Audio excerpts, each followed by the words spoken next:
Guys, the Super Review Show for an update that I just wanted to share with all of you regarding streaming services. Now you're probably saying to yourself, why is he talking about streaming services and blah, blah, blah, blah. I'm here to tell you guys the honest truth. I just got the following streaming services in my household. And I'm paying for them with my own money. And I got to say, the quality of content that's on these services is really good. And why you might want to switch over to these certain streaming services just because they're that good. Some might be better than others, but at the same time, it all depends on what you can afford and what you want. That's what I've kind of based my judgment on. It was what I want to watch compared to how much I want to pay. So here we go. I have the following. I have Paramount Plus, because I'm a big Star Trek fan. I do love the Star Trek franchise quite a bit. All the TV shows that come with it. It's also other shows on there. Like there's different sub companies under Paramount Plus, like CBS, Smithsonian, Nickelodeon, just to name a few, as well as MTV, stuff like that. And also they have but on top of that, they uploaded all the other old classic CBS shows like I Love Lucy, The Twilight Zone, The Brady Bunch, just to list a few off the top of my head. And I love it. I love Paramount Plus, and I think they're becoming a big name in the streaming wars in general, because they have so much. They uploaded 1,000 movies to their streaming service within about a week, and when they first made Paramount Plus, I love it.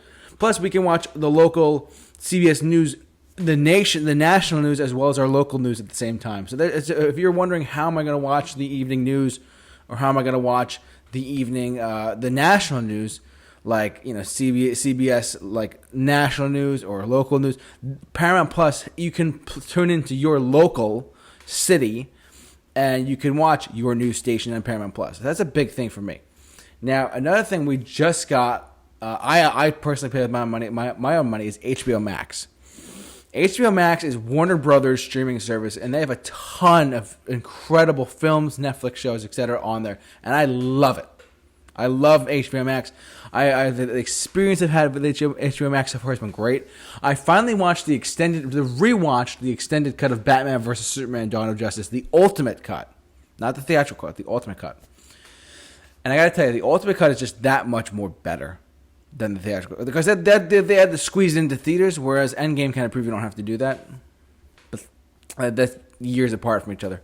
But I think that ultimate cut is fantastic. I mean, regardless of what you think about the movie after the fact that, it sucked or whatever, I still think that ultimate cut was great.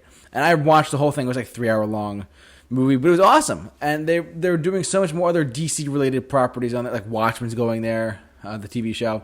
You can watch a ton of Warner Brothers properties, Batman, Superman, not just superhero stuff.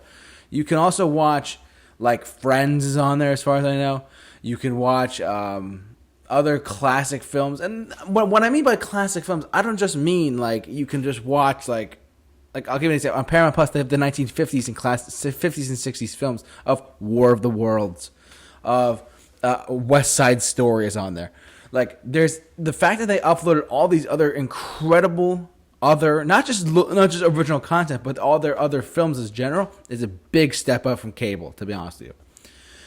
Now, that being said, HBO Max has obviously all the Batman and Superman films, and has all the DC films that we now have. All the past TV shows they've had, like such as like Friends. They have the Wonder Woman TV show from the 70s or 80s, I believe. They have so much great content on there. It's fantastic. But how can we forget the last streaming service that I'm paying for is the mouse, as Bill likes to say, the mouse. Disney Plus. I'm not paying for the ultimate package, which with Hulu and ESPN Plus, because yes, Disney owns both, and yes, you can get both for one price, all three for one price instead of just Disney Plus. I gotta say, Disney Plus on its own is actually a lot of fun. You get Marvel exclusive content and shows like there. You get incredible content from Star Wars. You get incredible, like The Mandalorian. Anyone? Hello? People are paying top dollar to watch The Mandalorian. As well as the Obi-Wan Kenobi show that's coming out. So aside from Marvel and Star Wars, you also get the classic Disney films like Cinderella, Beauty and the Beast, The Lion King, etc. As well as classic Disney films like, Bambi from like the 50s. So, and also they also have National Geographic on there too, because Disney owns National Geographic. I forgot about that. I'm curious that they put the X-Men films on the Marvel side. I'm very curious about that, but they didn't put all of them because apparently HBO Max has The Wolverine and Logan, and Hulu has Logan, and like they really need to put these movies on one platform. Like Paramount Plus has the Avengers for some reason. I don't know why, but it's just there. I don't know. So I was just going through all of them, like, what the hell? And so, anyways, Disney Plus, you can get all of your Disney Plus, you can get all the Marvel and Star Wars stuff you can imagine, as well as original content that's put on there every week that they're really trying to make a push up there. They also have a lot of documentary films, like The Beatles Get Back is on there. I've yet to watch it because it's 6 hours long, but I'm very curious to see it because apparently this is never before seen footage that they shot of the Beatles just talking amongst themselves and how the creativity was there and whatnot. I'm very curious to see that documentary. I heard it's fantastic. What else can you say? I mean, now that's the ones that I'm paying for. So I'm paying for Paramount Plus, I'm paying for HBO Max, and I'm paying for Disney Plus to get all of that incredible content. Now, you might say, is it worth it? I'm telling you, I'm not telling you what job I have, but I'm telling you what I'm paying.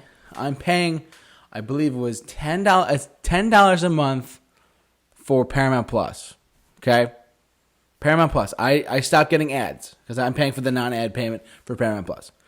That being said, I'm also getting HBO Max without ads. So I can watch HBO Max content without ads. I'm paying for those too. As well as Disney Plus, I'm paying for just the standard Disney Plus $8 a month package. So you're looking at 10, like I think it's 10, 12, 10, 12, and 8. So it's under $30 a month for all of that. That's pretty darn good.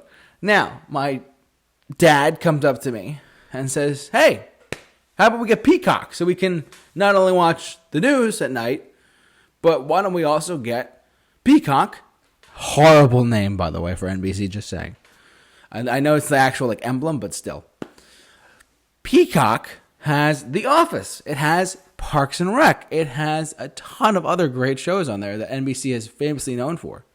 So we thought about getting Peacock. We got Peacock. I'm not paying for it. It's Peacock. So we're getting that. Other apps that we have as well are Netflix, and we're going to try and get YouTube TV to cut the cord completely. I'm not entirely sure how that's going to go, but we'll see. But this is big stuff in the world of entertainment culture. I mean, overall, do I think streaming is better than cable? Will it save us money in the end? I think so. I mean, we're in the area where we pay like I'm not sure exactly how much we pay overpay our cable bill for like watching 3 channels. Whereas streaming, we can get all the same content for the most part, at least all the same content for less money. That at least we get the streaming stuff now, and then we save money on cable. And our internet bill is going to go up. But that's one thing. I don't know. I'm really curious to see how this goes on my end. I love what I see so far on all these streaming platforms. I think they're great.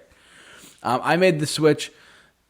I think it was finally the nail in the coffin to my family to say like, hey, let's try this. And we were doing it, and we love a lot of the content out there. Disney Plus is great. You know, we get to see Marvel's MCU stuff, Phase 4 stuff. It's great. We get to see all the future DC films and other incredible Warner Brothers films on HBO Max. We also get to see original content on HBO Max. We get to see, and also on top of that, I forgot to mention, I also have Showtime as well because I have Spotify Premium. I get Spotify Premium as a college student, which is great, for free. So we get to watch Showtime as well. So we get all this content, and the question comes to, what exactly does this mean for the future of people like me who love to watch movies and TV shows and whatnot? Like, I'm binge watching Star Trek: The Original Series fully this time around while I'm home for the holidays. So I don't know. It's hard to say where cable will go. It's not going to go away in the next 2 years. I'd say the next 5 years possibly, but who knows? But there's got to be a big change. There's so much going on in streaming that it's just becoming the new norm for a lot of people. Like, oh, I can't really watch this on cable. Let me watch it on HBO Max. Oh, I can't watch it on cable. Let me watch this on Disney Plus. oh, this new movie's coming out, let me stream it on Paramount Plus. So it all depends on what you have and what you want. My personal love of streaming is Paramount Plus. The ones I have, Paramount Plus, I have HBO Max, and I have Disney Plus, and now we have Peacock. Stupid name. Sorry. Just saying. But we have Peacock to watch The Office, Parks and Rec, and also the news as well, our local news station as well. So it all really depends on what your financial situation is. Because like I said, right now we're in the acquisition phase of like, okay, these streaming service companies are setting prices to get you on board, and then they're going to raise the price at some point to say, oh, well, I'm paying instead of paying $8 a month for Disney Plus, I'm now paying $18 a month for Disney Plus. Because let's face it, there's no more cable. We're the only one in business. This is what our business is. And that's going to become the new reality that we face at some point, because the prices are so low now. Hey, Apple TV, we don't have it. $5 a month. Who knows? But it's hard to say where things will go from here. But I just think that my thoughts on